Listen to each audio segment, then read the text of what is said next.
Jesus told a parable to his disciples. Can one blind man guide another? Surely both will fall into the pit. The disciple is not superior to the teacher. The fully trained disciple will always be like the teacher. Why do you observe the splinter in your brother's eye and never notice the plank in your own? How can you say to your brother, "Brother, let me take out the splinter that's in your eye," when you cannot see the plank in your own? Hypocrite, take the plank out of your own eye first, and then you'll see clearly enough to take out the splinter that's in your brother's eye. There is no sound tree that produces rotten fruit, nor again a rotten tree that produces sound fruit. For every tree can be told by its own fruit. People do not pick figs from thorns, nor gather grapes from brambles.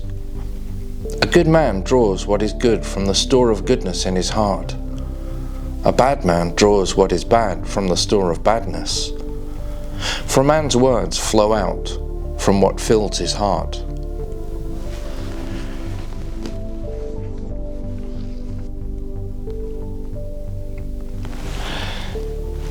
Do you really think there's a plank in your eye and only a speck in other people's? Do you really think that your faults and failings are so much worse than everyone else's? I don't think that's what the parable's about. That sounds like comparing your faults with the faults of others, and that sounds too much like judgment that's condemned elsewhere.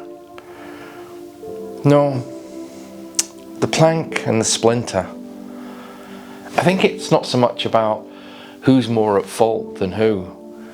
It's about the effort we put in to correcting what we recognize as our own faults.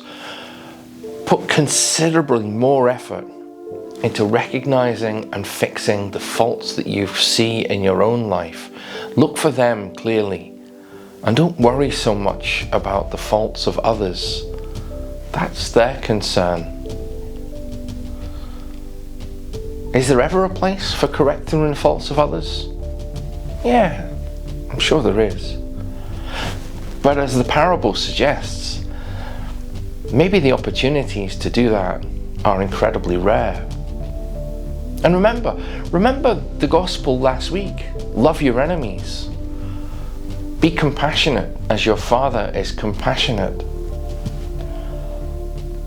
Maybe it's only when we really understand that we have any place considering correcting the faults of others in love.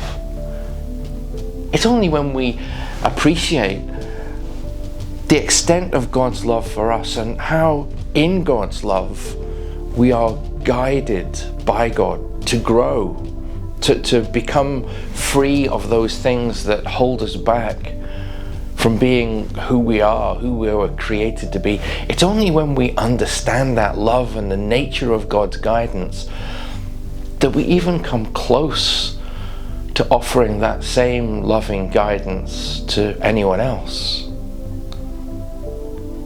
Until we've mastered loving as God loves, maybe we should stick to recognizing how God is inviting us to grow and change, and put our effort into letting go of those aspects of our lives that prevent us making the growth that we're being invited to.